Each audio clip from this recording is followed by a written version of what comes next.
the Speaking IELTS. My name is Adrian. I will be your examiner for this part of the test. What is your full name? My given name is Alice and my family name is Culture. You can call me Alice. Okay, Alice. May I see your identification or passport, please? Thank you, excellent. Alice, the speaking has 3 parts. I will give you instructions for each part. Here is your identification bag. For part 1, I will ask you a question to get to know you better, and some questions on a general topic. Are you ready to begin? Yes, I am. Okay, do you have a regular hobby? Yes, I do. I like to collect postcards because I think they are interesting reflection on culture and history. Let's talk about chores. What are household chores you do every day? Each day, I do the dishes, I take out the garbage, and cook at least one meal. This morning, for instance, I made a delicious omelette. Which chore is your least favorite and why? I don't like to dust. It irritates my nose and eyes. If I wear a mask, I feel uncomfortable. Why is it important to do household cleaning? Well, the saying is that cleanliness is next to godliness. What I mean is that staying clean creates a healthy and happy environment. If you could buy an item to help do housework, what would it be? If I could purchase any item, I will surely be one of those robot vacuum cleaners. But unfortunately, they are quite expensive, and I don't have the cash for it at the moment. Have the way you do any short change over the past years? Yes, definitely. About a decade ago, I used to do dishes by hand, and 8 years ago, I bought a dishwasher, and I have used it since then to do the dishes. That's the end of the part 1. Now we will continue with part 2. For part 2, here is a card. Please don't turn that over. And here is a pencil and some note paper. You will have 1 minute to look at the card, the questions, take some notes if you wish, and then we'll have 2 minutes to speak. I will tell you when you start and when you stop. Are you ready to begin? Yes, I am. Okay, then your 1 minute preparation time begins now. Okay, Alice, your 1 minute preparation time is up. Please begin speaking. Few years back, I had the idea to open special type of vegetarian restaurant that would specialize in French cuisine. I feel that many people are eating too much meat nowadays, and it is not healthy of them or for the future of our planet. Also, that I feel many people have no idea how delicious vegetarian food can really be. And in fact, there are many delicious French dishes that have a lot of flavor and contain no meat, such as onion soup or ratatouille. I had this idea because I often see my family and friends eating meat 2 or even 3 times a day, and I really want to bring awareness how healthy, unhealthy, and necessary this is. I think this business can have a very positive impact on people's nutrition and thinking, and also by taking my small role into inducing meat consumption. It helps environment as it takes about 1,000 liters of water to produce 1 ounce on steak. Of course, to make this idea into reality, I not only need about 100 grams of start capital, but I would also good location, advertising, a head chef, so I'm not sure I will ever be in the position to open my French vegetarian restaurant. But who knows, maybe one day it will happen. Alice, your 2 minutes is up, so please pass back the card, the note paper, the pencil. And now we will continue with part 3. For part 3, I will ask you some more questions related to the topic of part 2. Let's talk more about business. What is the advantage of owning a business instead of working for an employer? One of the benefits of owning one's own business is control over time and finance. My uncle has owned his own business and he can go on vacation whenever he wants. What are the negatives of owning a business? One of the negatives would be the added stress and responsibility. I know that my uncle is often tearing at his hair to make ends meet. What kinds of business are popular this day and why? That's an interesting and important question. I will need a moment to think, please. Sure. I suppose that online business are quite the fast nowadays because people not only enjoy the comfort of working from home, but they also like the opportunity to sell to the entire world. My friend has an online education company and he does quite well for himself. How have business practice changed compared to a generation before? That's another interesting question. Please allow me a moment to think. Okay. I suppose that during parents' time, the emphasis was more on quality of products and service. However, nowadays, businessmen is mostly focused on turning on a profit. Is this good or bad? Well, for example, the other day, I bought a new pair of running shoes because the ads promised quality and it fell off my feet after one run. So, this is definitely negative. Let's discuss work and careers. Many people have 3 or more careers in their lifetime. Why is this common? Both achievement and money are reasons that people switch jobs several times during their working years. My dad, for instance, started out as an electrical engineer, and then he built his own business. After that, he sold his business, and he went into consulting. He did this to make more money, but also because he liked maximizing his knowledge for the betterment of society. What is needed for a person to have a successful career? I think the main factor of someone to be successful in their career is passion for the work.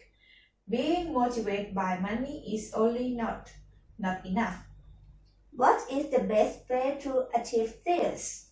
I would like to say that, in most cases, people should really love their job so that they always put in the extra effort. If a person wants to change careers, what is good advice to make this transition go smoothly? Firstly, a person should make sure that they truly want a new direction in their employment and that it's not just a certain decision.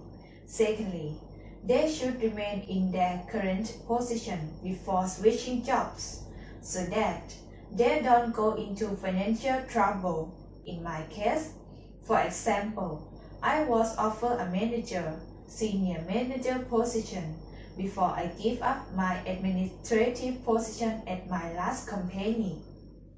That's the end of the part 3. That concludes the speaking IELTS. You will have your marks in about 2 weeks' time with the other section of the test. Make sure to take your identification with you. Don't forget that. And have a wonderful rest of your day, Alice. Thank you a lot. Okay, thank you. Bye-bye.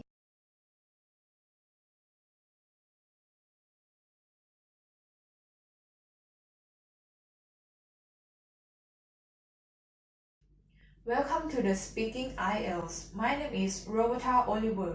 Can you tell me your full name, please? My name is Tang Xiang Hong. What should I call you? Please call me Liu Yang. Could you tell me where you're from? I'm from China. Can I see your identification, please? Yes, here you go. Thank you.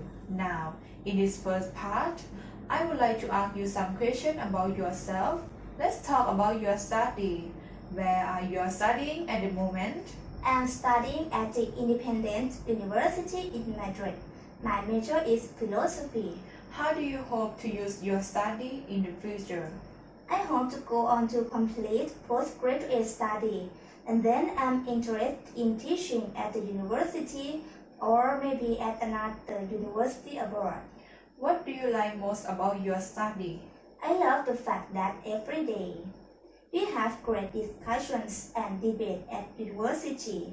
It's never dull. Let's talk about reading. What type of reading material do you prefer to read? Why? I don't really enjoy reading, so I don't read much at all.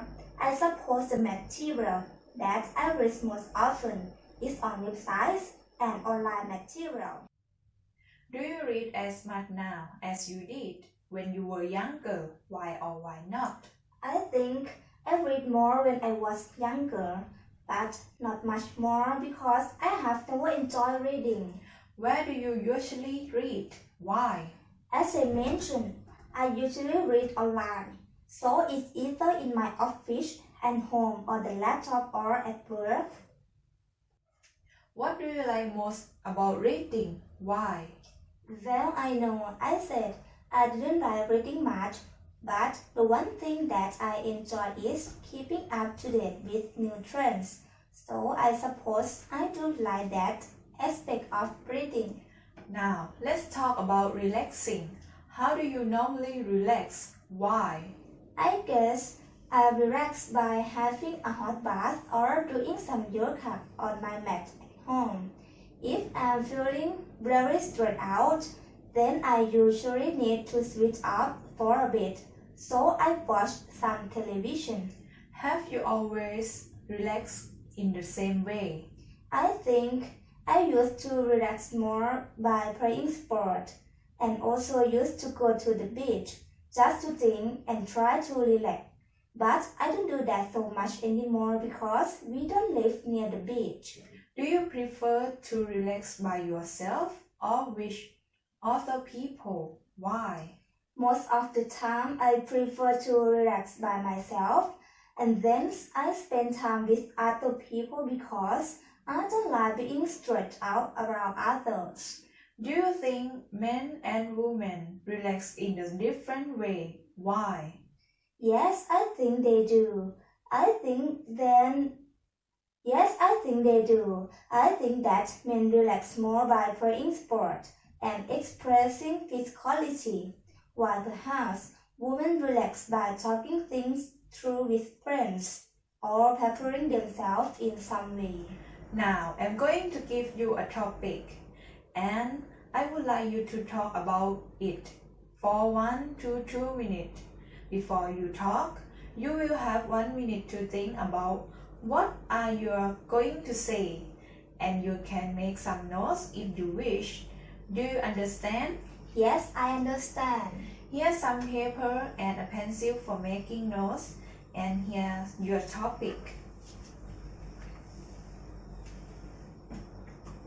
Thank you. I would like you to describe an item that you bought but don't really use.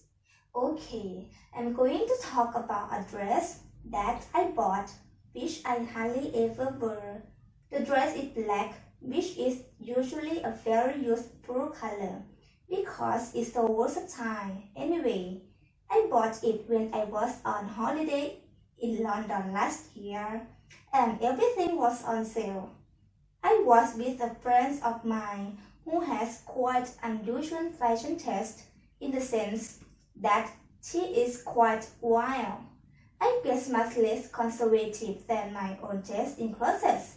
So we spent a great day together having lunch in London and shopping in the afternoon. My friend saw this black dress which had a very low back with cushions across it, and quite unusual detail around waist and hem. She loved it. She took it off the changing room and tried it on, but came out to show me, and well, it was just too tight. There was no way I could lie so. So I just said, perhaps we could ask the sales assistants for another size. But of course, it was the last date and the last sign. And that was that. My friend so disappointed, but thought that I loved the dress as much as she did. So she forced me to try it on. As I am slightly smaller than she, reluctantly, I tried the dress on and could see straight away that it wasn't my style at all. But my friend was so enthusiastic and over the top that she practically bullied me into buying it. She kept telling me how fantastic I looked and how glamorous the dress was that I couldn't say no. So, of course, I ended up buying it because I didn't want her to feel bad. The only good thing was that it wasn't too expensive. But because it was on sale, I couldn't afford it in next day. So now I have this inappropriate black dress hanging in my wardrobe that I will probably never wear. I know I should try sell it or even give it to charity, but I haven't got around to it. I keep thinking there will be an occasion to wear it, but perhaps not. Thank you. Did it cost a lot of money? Not really. I think the sale price was $50 or something. Do you often buy things that unuseful? I try not to. We have been talking about something you bought but did not use, and now I would like to discuss with you one or two more general questions related to this. Let's consider first the topic of recycling. There is a growing trend towards introducing public recycling schemes in many countries. What are the reasons for and the result of this? The main reason for introducing this recycling scheme is simply that people are producing too much rubbish and the amount needs to be reduced. Recycling plastic, glass, and paper means that the amount of waste is reduced and thus the amount of rubbish in landfills is also reduced in turn. This has positive effects on the local environment. Also, recycling saves money. Do you believe individuals or governments should be responsible for recycling? Why? I think that both individuals and government needs to take responsibility and initiative for recycling scheme at the level of local government in particular. There needs to be coordination of recycling pickup centers and processing plants at the individual level. People need to commit to sorting their rubbish so that it can be easily collected. Ultimately, it has to be a combined effort in order to be successful. What can be done to encourage people to recycle more? There are several main initiatives which I believe encourage recycling. First of all, when people understand what happens to their recycled items, I think they are more motivated, and they are also motivated by knowledge about what can be recycled and what can't. So, education and information is important. Secondly, I believe people are very quite lazy, so recycling has been made as simple and easy as possible for them. So, schemes which involve good style collections are the most encouraging for people then or they have to do this, put their recycling out with their everyday rubbish. Now, let's talk about consumerism. Some people think that owning the latest products and goods is extremely important. What is your opinion? I feel that having the most up-to-date products and clothes is fun but not essential. I think that too many people place too much status on money as opposed to style and innovation. Money can't buy you style, but with creativity and flair, you can show your style differently. So for me, it's not important to have the most expensive, largest phone or item for clothing. Are there many disadvantages to having a wide array of choice but similar items? Yes, I think there are on the whole. I just think it's unnecessary to go to the supermarket and be faced with 100 different types of toothpaste to choose. I mean, competition is necessary, but that kind of thing seems wasteful, and you see it in every supermarket aisle, whether it's type of cheese or type of shampoo. So yes, I think the fact that it is wasteful is a disadvantage of having too much choice. Do you think people will buy more or less in the future? Oh, more definitely. I mean, after the recession, people have slowed down in the retail consumption area, but I don't think that will last for long. People have to feel good about themselves by buying lots of products that they don't really need but just want to show off to their friends. Purchasing things will become even more related to status and wealth in the future. Thank you. That is the end of the speaking test. Thank you so much.